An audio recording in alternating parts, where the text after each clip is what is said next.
ជំរាបសួរនិងសួស្តីបងប្អូនទាំងអស់គ្នាថ្ងៃនេះខ្ញុំចង់លើកយកបញ្ហាមួយមកជជែកតាក់ទងជាមួយនឹង gender ហេតុអ្វីយើងទាំងអស់គ្នាត្រូវយល់ដឹងអំពីអំពើហិង្សាតាក់ទងនឹង gender បងប្អូនទាំងអស់គ្នាមកដល់បច្ចុប្បន្ននេះគឺជាសម័យ digital សម័យបដិវត្តឧស្សាហកម្ម 4.0 ទៅហើយអ្វីៗគឺមានការផ្លាស់ប្ដូរការប្រែប្រួលទៅមុខជានិច្ចតែឡែកតាក់ទងមួយបញ្ហា gender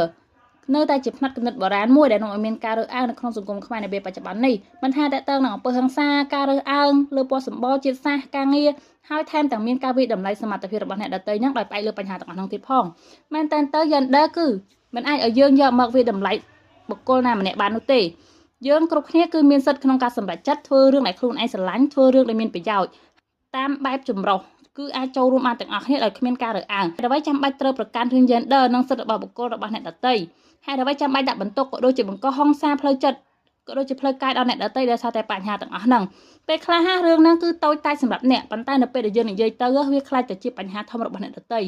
ទាំងអស់នេះហើយសុទ្ធតែជាចំណុចដែលគួរតែគិតពិចារណានិងគួរតែស្វែងយល់បន្ថែមទៀតជាចុងក្រោយសូមអរគុណអ្នកទាំងអស់គ្នាសម្រាប់ការចូលរួមនៅទីនេះក៏ដូចជាចង់សូមសំណូមពរទៅកាន់អ្នកទាំងអស់គ្នាឲ្យចូលរួមក្នុងការលុបបំបាត់អំពើហិង្សាគ្រប់ប្រភេទទាំងផ្លូវកាយទាំងផ្លូវចិត្តហើយក៏សូមបញ្ឈប់នឹងការរើសអើងទៅកាន់នរណាម្នាក់មិនថាផ្អែកទៅលើ gender ឬជាតិសាសន៍ឬក៏និន្នាការណាមួយឡើយ